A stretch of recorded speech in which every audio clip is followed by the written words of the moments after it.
Making dua to graves, saying ya so and so, is shirk. Yes, making dua to graves is shirk. Making dua to the dead is shirk. We say that categorically. Making dua to the dead or to the living is shirk. Now the Wahhabi Najdi logic is so stupid.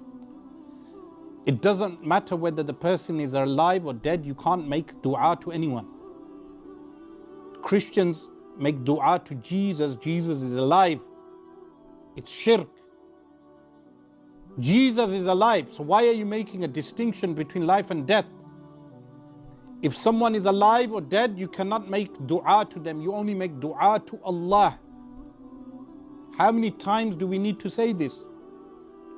There are people, ignorant people in places like India, in Pakistan, but mainly I've seen videos of this in South Asia.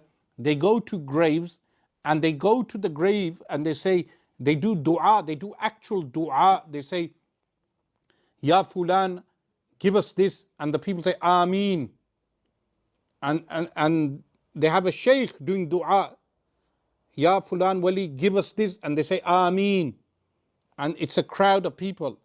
This would be shirk, because dua is only to Allah subhanahu wa ta'ala. You cannot make dua to a wali and say Ameen.